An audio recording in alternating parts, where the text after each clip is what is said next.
Hey there, welcome to the e-commerce email copywriting playbook. This is the complete operating system for e-commerce email copy.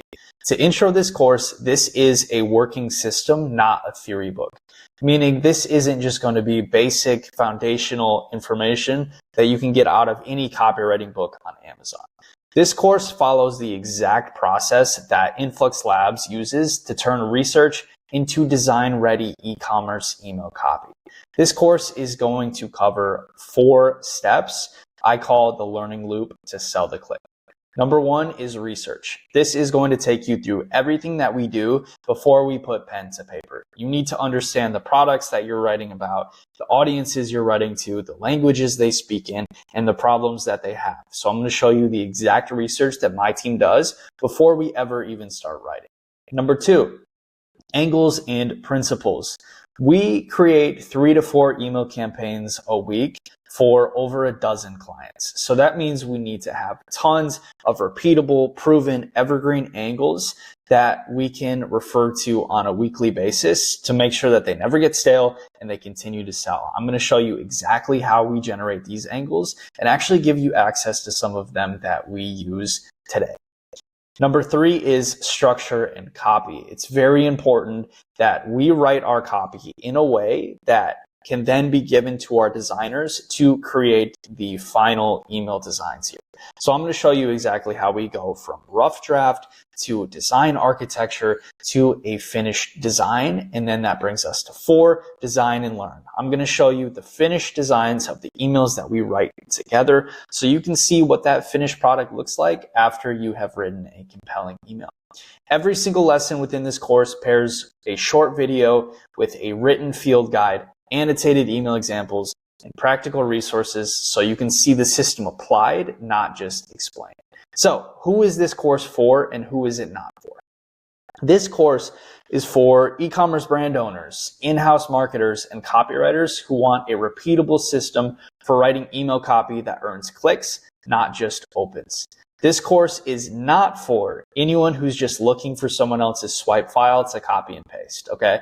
This course teaches the underlying process so you can write high converting email copy for any product, any brand, not just using the examples shown here. So I'll go through this course roadmap and then I will get out of your hair and let you get into it. Starting with Module 0, we're going to go over an orientation and a system overview so you can understand how to get the most out of this course. Module 1, we're going to cover research, the foundation of every high converting email. Module 2, we're going to cover angles, finding the hook that makes your email worth reading. Now, Module 3, we are going to cover direct response principles, the proven mechanics behind copy that converts. Module 4, we are going to cover email structure and actual copywriting. How to architect an email from subject line to CTA. We're going to go through it together. And then finally, we have templates and a toolkit. These are ready to use resources that are going to accelerate every stage of the system for you. So without further ado, hit start the course, get into it, and let's learn. Module 0, how to get the most out of your e-commerce email copywriting playbook. My name is Skylar, and over the past 5 years, my retention agency, Influx Labs, has generated millions of dollars for e-commerce brands by writing emails that make people buy. I condensed everything that I've learned in that time period into this course, so you don't have to go through those same 5 years of trial and error. This is how I believe you can get the most from this course. 1, I want you to start with a real product in mind. Choose one product from your brand to use throughout this course and apply every single lesson here to its real offer, its real positioning, its real customers, and their objections. 2, apply as you go. Don't just binge watch this course, tell yourself that you're going to do it later. Pause after each lesson to implement exactly what you've learned and put the framework to work while it's still fresh in your brain. 3, test it with your specific audience. None of this stuff matters if you don't actually put it into effect, right? These principles are proven, but every single brand and audience is different. So launch what you create, study the response, and use the data to improve it. The key takeaway here is that the goal isn't simply to finish this course, it's to finish with stronger emails running for a real product and real data showing what to improve. Module 1, research. Great email copy isn't written, it's assembled. Every email begins before the writing. It begins with understanding the product, understanding the audience, understanding your market well enough to know what's actually worth saying and what people are not interested in reading. In this section, you'll complete 3 focused research tracks before learning how to turn what you uncover into compelling angles. Product research. You can't write specific copy about a product that you haven't actually studied. So the place that we will start is the product page. Super simple. The product page of the brand that you're writing about, any brand, should include the features, benefits, differentiators, ingredients, materials, price, offer, guarantees. All of it lives on this page, so you need to go understand this stuff. In Gymshark's example, this is their Geo Seamless t-shirt. We're going to use that as an example for this module. You can see everything that you need to know here. So the first thing that we do is figure out this framework. When we're going to write about a product, we go to the product page and we write these things down. Number 1, the features list. In Gymshark's case, this is slim fit, designed for lifting, breathable, sweat wicking fabric, seamless construction, mesh structures, lightweight material, right? 73% polyester. This is all of the features of these products that you need to understand so you can turn them into benefits. After you've listed the features for your product, you're going to then go to the benefits list, right? Why do these features matter? What is the purpose of them? Nobody cares about 73% polyester. They care about how that feels on their skin while they're working out versus a simple cotton or something different. So benefits list keeps help the wearer cool during intense workouts, wicks away sweats, help the wearer stay dry. Lightweight fabric feels comfortable while training. Breathable mesh helps them prevent overheating and feel better, right? These things are the benefits. This is why these features matter, and you need to understand them because you are going to use them in your copy. Once you've written down your features and benefits, you're going to write down the differentiators. Why do these benefits and these features make this product different than any of the other thousands of products they can buy? So this is things like designed specifically around the needs of lifters. That's what sets Gymshark apart from other similar casual wear, specifically for lifters. Or these sleeves that emphasize the wearer's physique, right? It makes them look a specific way that is kind of in tune with what they're looking for.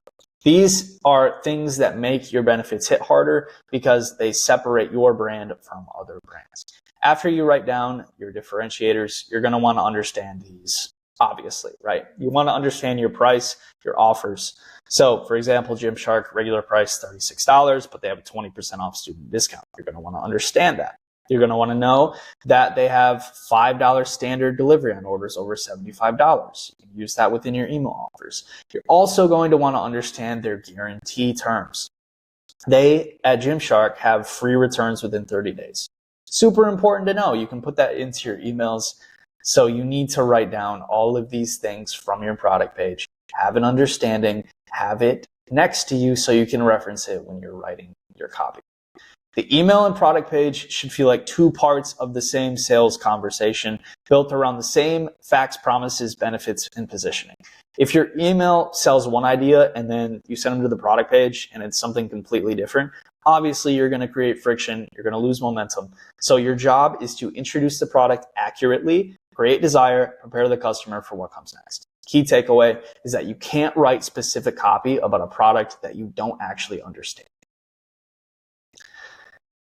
Customer research. The best email feels like it was written for one specific person. Broad customer descriptions create broad copy, and broad copy doesn't inspire people to take actions. So a useful customer profile goes deeper than just age, gender, or income, what they can afford. It captures the needs and desires. So what someone wants, what they're struggling with, what they've already tried, what they're skeptical of, and how they naturally describe all of it.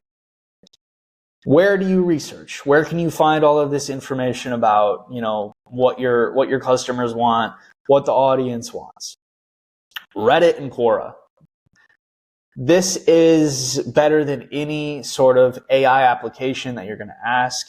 This is better than what you know from being a consumer yourself, right? This is a direct peek into what people who use your product to solve their problem think about it. right? What they feel, what they're talking about, what language they're using when they're speaking about it. So this gives you an honest conversation outside of your brand's website. You're going to want to search for discussions about product category, problem the product solves, outcomes the customer wants, alternatives they've tried, frustrations with your product or similar ones. And yeah, you're gonna look through the posts and you're gonna look through the responses. Simple as that. So for this, any recommendations for sweat-proof women's workout clothes? Finally forced myself to go to the gym today, even though I have social anxiety, right? This is a great peek into why people want clothing that fits them well, that makes them feel empowered. Again, here, different example. Example of a gym outfit an attractive woman could wear that wouldn't make men feel uncomfortable at the gym. Doesn't want to be stared at while working out. These are very specific pain points that you're not going to find out just from reading about your product, right? You're going to need to know what people are talking about and what their discussions revolve around and what their emotions are. So the framework here for your research: find relevant conversations. Open Reddit and Quora threads where people are actively discussing the problem, product category, or desired outcome. 2, capture their exact words. Copy useful sentences into a research document before cleaning them up or interpreting them. If you can speak to these people in the exact conversation that they just had with their friend last Thursday, then you're going to come across as someone who truly understands them, not someone who is selling to them. 3, tag what you find. Current situation, primary pain, desired outcome, emotional motivation, failed alternatives, objections, purchase triggers, exact phrases. All of these things are going to help you speak to this person in a way that makes them feel understood. 4, identify repeated patterns. If something pops up one time, likely not going to use it for a big list of people. But if you see a repeated pain, desire, belief, or phrase, then repetition is evidence that you found something worth building around. Use it. And number 5, build one customer profile. Use the strongest patterns to assemble a specific profile. Who are they? Who is this person, right? What's happening in their life right now? What problem are they trying to solve? What outcome do they want? What have they already tried? What didn't work? What makes them skeptical? What would make them consider buying? How do they describe their problem in their own words?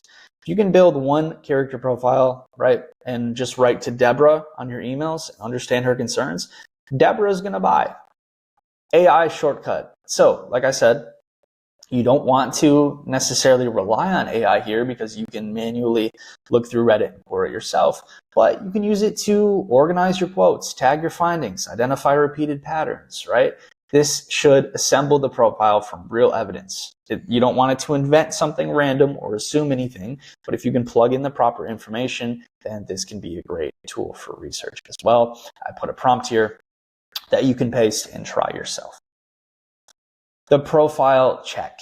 Once you've created this profile, ask yourself, is this profile supported by repeated patterns from real conversations, or did you fill it in with your own assumptions? Could a specific customer read it and immediately recognize themselves? If yes, you are in the right spot. So the key takeaway: a product may have multiple customer profiles, but each email should feel like it was written for one of them. That is your customer research. Market research. This is a little bit different. This is going to be all of your competitors. You're looking at what is currently already working in your industry that you can take from. Good marketers imitate, great marketers steal. That's what they say. The strategy, obviously, right? You're not going to want to plagiarize. You're not going to want to get sued, but take the ideas that are working. Don't reinvent the wheel. Your competitors have already spent time and money testing how to sell to the same market that you are trying to reach. Don't reinvent the wheel just to feel original. Study their angles, offers, objections, claims, and their creative pattern, right? Again, this has to be repeatable. If it's a random ad, it proves nothing. But if you see something appearing constantly, that means it's generating money and they're doubling down on it. So take it from them. Where can you research?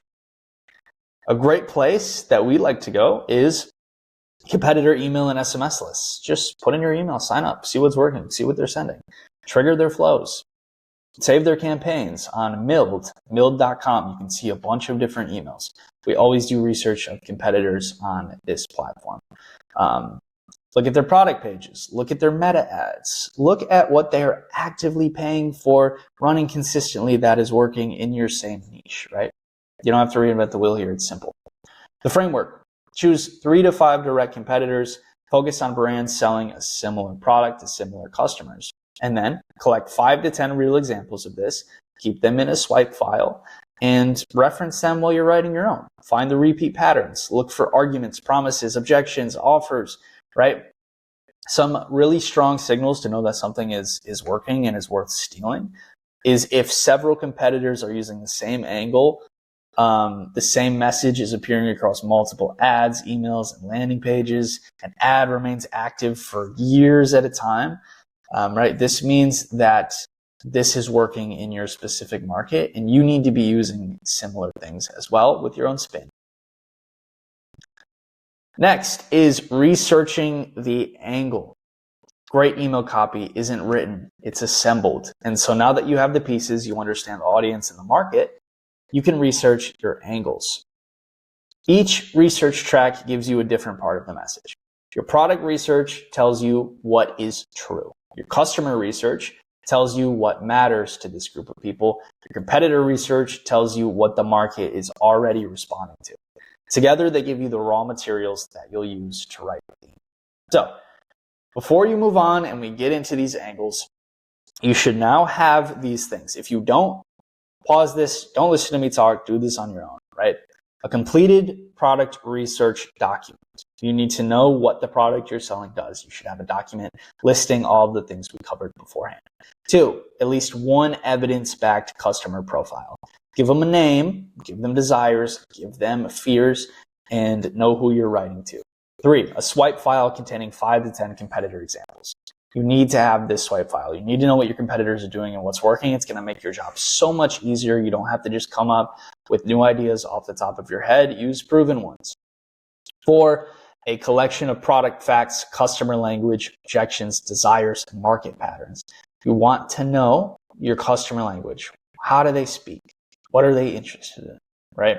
If you don't have those, go back, finish your research, because the next section depends on it. You're not going to be able to create your angles if you don't know who you're speaking to. Research shows you everything you could say about the product. The next step is going to decide what each specific email should say, right? That decision is the angle. So, in the next section, you'll learn how to choose one persuasive idea from your research and build the entire email around it. The main takeaway here from research is that it gives you the material and the angle gives it direction. Module 2, angle. The product doesn't change, the angle does. What is an email angle? An email angle is the specific reason that this customer who is reading the email should care about the product right now. So it's different from the product, right? The product asks, what are we selling? It's different from the offer. The offer asks, what do they get? The angle is asking, why should they care? So for Gymshark, if it's the Geo Seamless t-shirt, the product is that. The offer is $36. The angle is so they can stay cool and distraction-free while lifting, right? But you're going to want to dig even deeper than that. The first benefit that you identify for your angle, like this stay cool and distraction-free, is rarely the strongest angle. For every product, you need to keep asking, why does that matter to the customer, right? This isn't the end. Staying cool and distraction-free while lifting, right? That's something that they want, but why do they want that? What is the actual desire behind that? Why does that matter to the customer? So you're going to basically keep asking that question over and over again until you reveal the actual reason that they care. So we call this the why ladder. Don't stop at the first benefit, keep asking why. So we'd start at product fact, right? Minimal seams. Okay. Why do minimal seams matter? Well, it gives them a practical benefit, fewer distractions while lifting. Well, why do they want fewer distractions while lifting? Because it gives them a desired result. They can focus completely on the lift. But why do they want to focus completely on the lift? So they can train harder and get better results, right? Another desired result. Okay, but why do they want to train harder and get better results? Well, so they can build the physique that they want. You know, they want to build muscle. Okay, but why do they want to build muscle? What's really behind that need? So they can feel more confident and attractive. Well, why do they want to feel more confident and attractive? I know it's annoying, but you need to keep asking these questions to get to the actual core. So why do they need to feel more confident and attractive? A social desire and their identity. Maybe their work crush finally likes them back, right? That is the true thing that makes someone buy. They're not buying minimal seams. They're buying a chance at getting with their work crush because of the physique that they've built, right? So every level of this can be an angle. You can use all of these. You can use the practical, train without distractions. You can use the performance, get more from every lift. You can use the outcome, build the physique you're working towards. You can use the emotional, feel confident in what you've built, feel more attractive. Or you can use the social, make your work crush look twice. All of these things on the Y ladder provide a different angle. You just need to figure out what your audience wants and leverage that, or test all of these against each other. Every level gives you a potential angle. So you won't always use the deepest answer. Like we said, you're going to choose the strongest level that is supported by your customer research and appropriate for the brand. And then you're going to do a value check. So a useful way to pressure test an angle is something that the great Alex Hormozi came up with called the value equation from $100 million offers. And this is the equation. It is dream outcome times perceived likelihood of achievement over the time delay and the effort and sacrifice required to get it. So customers perceive more value when the desired outcome feels bigger. Achieving it feels more believable. It takes less time to do it, and it requires less effort or sacrifice to do it. That is what determines how valuable something is in a customer's mind. So a strong angle usually pulls one of the four levers. For the Gymshark shirt, breathable fabric is the feature. Stay cool and focused through your hardest workouts increases the desired outcome while reducing the effort and discomfort associated with getting there. You don't have to force all four levers, but choose the one that your research says matters the most to the customer. Another test you can do is the buy this because test. Just complete this simple sentence. Buy this because, if you can fill that in with one blank, one specific compelling reason, that's an angle. So typically, when you are using one product, one SKU, you're going to want to build many angles from that, right? Same product, different reason for somebody to care. So a product doesn't have one permanent angle. Choose the strongest reason for this customer to care about it and turn that into an email. Great example of this is Grunz. Grunz is simply just gummies that give you daily nutrition. That's the only thing that they sell, one thing. But I'm going to show you the same product and three angles from Grunz. So they have a problem outcome angle here. You're not tired, you're running on empty. This essentially just goes over how, you can feel fatigued because you don't have the right vitamins. So simple as that. Turns out exhausted isn't a personality trait. It just explains to you that, you can get the proper nutrition here. So super simple problem outcome angle. Next, same product, something completely different, right? Going somewhere will come with. Okay. This is touching on how easy it is to take this with you. The travelability of Grunz, since it's in such a small package, right? Super simple. So this shows you how you can fly with it. Talks about TSA, talks about how you can travel. Super simple. Positioning it as a convenient daily nutrition that travels anywhere. Another angle, same product, seasonal, right? Allergies. This talks about spring allergies and how Grunz can help support and help you deal with that. Another, super simple, one idea, one angle. They use allergy season as a timely entry point for everyday nutritional support. So all this to say, you don't need a new product to write a new email. You need to give them a new reason to care, or rather, instead of giving them one, just talk about the reason that they already have to care. So last but not least, the angle generator. I'm giving you guys an AI prompt that you can copy and paste that will give you a good list of angles.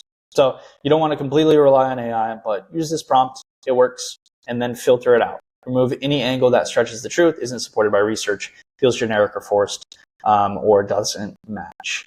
So yeah, key takeaway, use AI to escape the blank page, not to replace your judgment. Module 3, direct response. Give the right customer a specific, believable reason to act. What is direct response copy? Direct response copy is what we're using for our emails every single time. It is written to produce a measurable action. In email, the action is usually the click, right? You want people to buy, but you are selling the click to get them to the product page so they can actually complete that action. It's the next step. So every strong direct response email connects 4 things. We call it the direct response chain. This is giving the right customer a specific, believable reason to act. So that starts with a real want or problem from the angles that we've created, right? You have to know what they want. You have to know what already matters to them. From there, you give them a specific outcome. What changes for them, right? How do they get from this real want to that specific outcome? What makes that happen? What does that look like? And then you give them believable proof.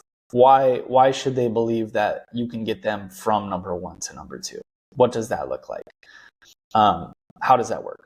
And then from there, clear action. What should they do next, right? What should they do next to get to this specific outcome that you've proved you can help them get? So in the example of Grunz, this would be eating less can mean missing nutrients. So that's the problem, right? So they're missing nutrients because they're eating less.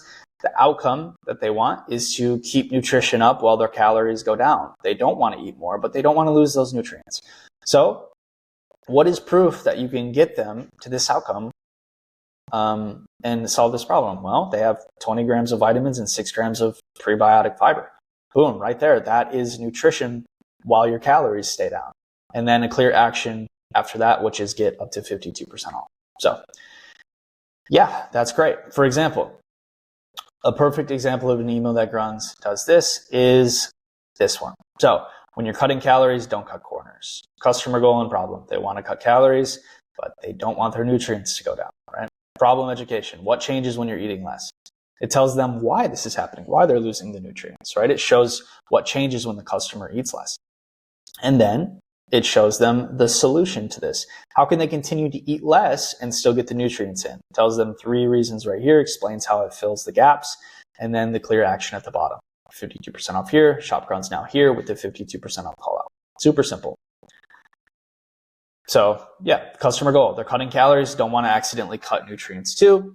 So they give them product education. Eating less can make vitamins, minerals, and fiber easier to miss. That's the problem. They really dig into it. And then they give you that solution. They give you that desired outcome and explain to you how they can get you there. So they help fill the gaps with vitamins, minerals, prebiotic fiber, and one simple daily pack. They tell you the problem.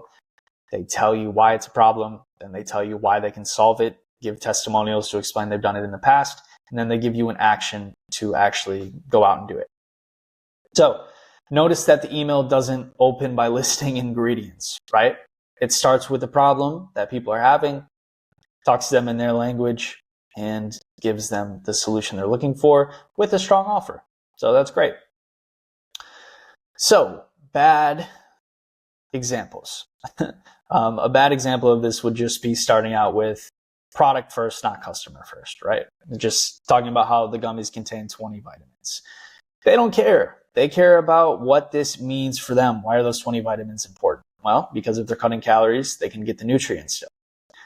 Another bad example would be just being super vague with it, saying it supports your daily nutrition, right? What does that mean? Well, you get 20 plus vitamins and minerals plus 6 grams of prebiotic fiber in every pack.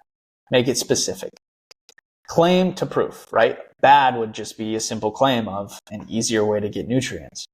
But proof of this, 1 daily pack, no powders, no blender, and then a 5-star review, that is much stronger than just some unfounded claim. So you're always going to want to dig deeper, go from product first to customer first, go from vague to specific, go from claim to proof. The final check here to make sure that you're doing this, I know it's a lot of information, is before you send, ask, why should they care? What changes for them? Why should they believe you that this will change for them? And what should they do next? Features to benefits to outcomes. A feature is a fact. Okay? A feature is what the product provides. The benefit is how the features help the user, and the outcome is what changes in their life. What do those benefits actually do for them? For every feature you want to mention, Run it through this ladder before writing your sentence, and then lead with this outcome, right? Write the outcome first, put the feature last. People care way more about the outcome and the benefits than the feature, so make sure that that is put in order of importance. Sell the outcome and prove it with the product. Module 4, email structure and copywriting. Don't just write what the email says. Map how the reader should experience it. So I'm going to show you how to structure your email copy. Email copy doesn't exist separately from its design. That's something that separates email copy from a lot of other copy that exists, right? It's not a sales letter.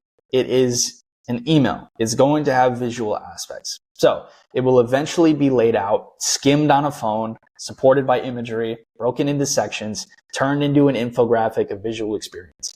So this means as the copywriter, at the very beginning, you need to be thinking about hierarchy, layout, and what belongs above the fold while writing. In other words, what do people need to see right away without needing to scroll? Most people don't even have the attention span to scroll through an email, so you need to put the important stuff at the top so that they can just see what they need to see and click without needing to worry about reading anymore. So the skeleton of all of the emails that we write looks like this. These are the components. You have the subject line at the very top. The subject line is what they see before they open the email. It earns the open. That is the job of the subject line. Just be somewhat interesting so people are curious enough to click. Preview text adds another reason to open. It is something that is added onto the subject line. So it's an additional part of this.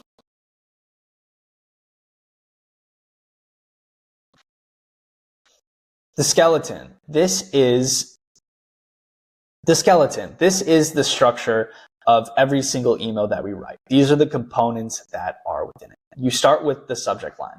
The purpose of this is to earn the open. It just has to be curious enough for them to want to click on it and see the email. The preview text, this is right below the subject line. This adds onto it. It's complementary. It adds another reason to open. It can drive that curiosity further, or it can add an offer that the subject line doesn't have.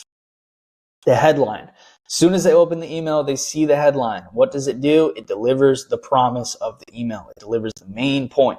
One sentence, everything they need to know. Subheader clarifies that headline, clarifies the angle or the offer. It can add on to it. Everything is working downwards, so it all works together as one cohesive story.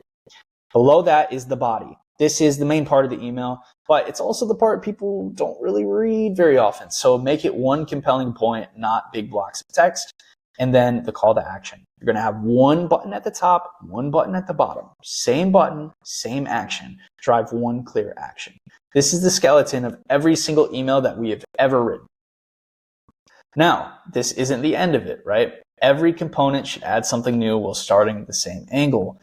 But we also need to write it for the design. It can't just end here on the table. Before writing another paragraph or any paragraph at all, you need to ask, should this information be read, or would it be stronger if it were seen? Should it be a block of text, or should it be an infographic? So, for example, information. You have several benefits. Those can fit in an icon row or a visual list of bullet points. You could have product comparisons in comparison charts. You can have step-by-step processes in timelines or numbered graphics. You can have customer proof in a review block or a highlighted statistic.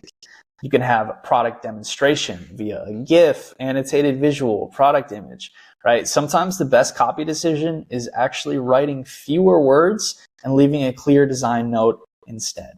So I know that's a little bit counterintuitive for what a copywriter might think, but a lot of times you just want to show something. You don't have to tell so much. You don't have to explain. So that being said, we write 3 versions for every single email that we get designed. We write a raw copy draft. So this will show you what needs to be said, right? The basic layout, the subject line, the headline, the argument, the proof, call to action. They're written without worrying about the design or the finished layout yet, right? You write a kind of a skeleton here, a core foundation. So I'm going to show you an example of a raw copy draft. This is an email that we wrote for Solo Stove. They were going smokeless, essentially. So it's a stove that didn't have smoke, and they were doing this campaign with Snoop Dogg. So all based around Snoop Dogg and how he's giving up smoke. So the subject line, Snoop Dogg went smokeless, curiosity driven. This is why, preview text adds onto it. Headline, this was around Black Friday, so we said it's Green Friday because Snoop Dogg. Subheader adds onto it, Snoop Dogg is giving up smoke and so should you. Body, we had 3 bullets here of benefits or kind of anti-benefits. These were bad things that you're getting rid of. So cough and dry eyes, sticky, icky smelling clothes, polluting the air. Put those 3 there. And then we said, if the king of smoke can go smokeless, what's your excuse? And then we had a strong call to action, get $100 off as the button up top. And then we had another subsection where we introduced the product. So introducing the Snoop stove, show product, the fire pit hot enough to make the dog father go smokeless, kind of adding a little bit about that product. And then we had a testimonial from Snoop Dogg. Solo stove fixed fire. They took out the smoke. I could sit by that thing all night and it doesn't even burn my eyes. So you finish with another button, get $100 off. This is a skeleton of an email, right? Everything that you need is here. You have the angle, Snoop Dogg going smokeless, smokeless stove. You have some benefit points. You have the strong offer. You have the product introduction with a testimonial. This is the core. This is what we start with every single time. But then this needs to go into the email blueprint. So you've written it, but how should the reader experience it? The copy is placed in order and annotated. That's what we do next. So you have visual hierarchy, image direction, section breaks, graphic opportunities, CTA placement, things you need to consider on mobile, right? This is the section that bridges the copy and design. So you can see here, we've now kind of turned this into a design map. So formatted in the way it should appear in the finished email, bracketed notes show the designer what to build or where imagery should appear. So again, you have the same structure, except it's a little more laid out. So you show them, okay, this is going to be an announcement bar underneath the logo. This is going to be a hero image of Snoop Dogg framed by fire. This is going to be a get $100 off button that's overlaid over the headline.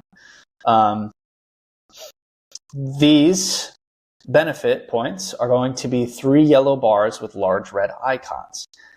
This, introducing the Snoop stove, you're going to show the product layout, large product image, green speech bubble that you put his testimonial in, right? These are just all super simple design directions, but it's laid out in a way that bridges the gap between the angle you've written in your copy and the angle that needs to be portrayed by the designer, right? Without losing anything here. And it's really simple to just make a Google Doc table here and show them exactly what your vision is so none of it gets lost in translation.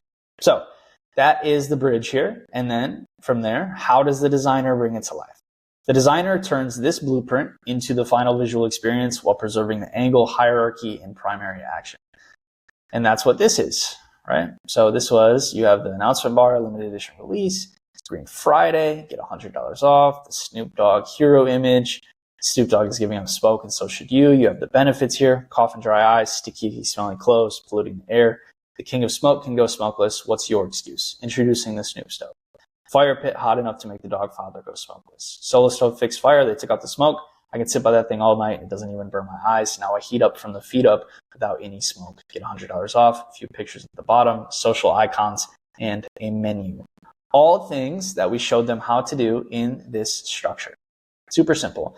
And we wrote the core here in a few minutes. So that is the guide of how you go between, step 1, rough draft, step 2, the actual email blueprint, step 3, the finished design. If you want to watch me write this live and send it out to the designer, I have this video included. And yeah, the key takeaway here is write the message, map the experience, and let design bring it to life. Module 5, we have our copy resources. So I've started out by adding things here that I think are going to be super helpful to you when you are writing your email copy for your brand. Never start with a blank page. That's the idea here. So 1, I have a course here where I'm live writing things. I'm explaining to you email copy.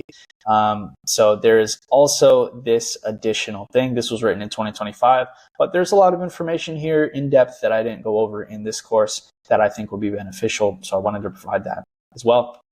But main thing here is I'm providing an email structure library. So this is a really, really good place to start for ideation if you don't have ideas for how to write this copy. So these frameworks are starting points, and you can choose the one that fits the message that you need to communicate. One, we have ADA, something I use constantly. This is attention, interest, desire, action. So that is attention, hook them with a relevant problem, outcome, or idea. Interest, give them a reason to care, reason to keep reading. Desire, connect the product to an outcome that they want. And action, tell them what to do next. Super simple layout, always works. Then there's some structure here, some examples that you can take a look at. Next, we have included PAS. This is pain, agitation, solution. So problem or pain, right? Name the frustration that they've already experienced, they're currently experiencing. Agitation, show why leaving it unresolved matters. Explain to them, if it's back pain, for example, tell them how it affects how they can't pick up their kids, how they can't go outside for a run, how they can't work out. It's affecting their fitness, right? Really agitate that problem they already have. And then come in, introduce the product as the next logical step, the solution. Again, always works. These are proven. People have been using these layouts since before I was born in sales letters. So last one here is FAB. Feature, advantage, benefit. Feature, what does the product have or do? What makes that useful or different? What changes for the customer once they get this product, once they have that advantage, right? Another super simple layout, another fill-in structure for you to use. So choose the structures that you can use. Start with these three. Super simple. You don't have to reinvent the wheel. Introduce an idea, build a desire with ADA, solve a recognizable frustration with PAS, and make a product feature meaningful with FAB. You can adapt these structures, but each email should still communicate one angle and drive one primary action. I also included 40 subject line structures for you. Direct examples. Rip these, use them, they work, steal them, do it. Grab attention, signal relevance, earn the open. That's what a subject line does, right? A good subject line, great one, has 3 jobs. Get noticed, tell the right reader that the email is relevant to them specifically. 3, give them a reason to open it. So I have 40 examples here of email subject lines that we've actually used that you should implement and use for your brand as well. I will also be updating this resource over time. Make sure you have this saved, come back to this, bookmark it, because there will be additional resources here. But starting out, these are the essentials.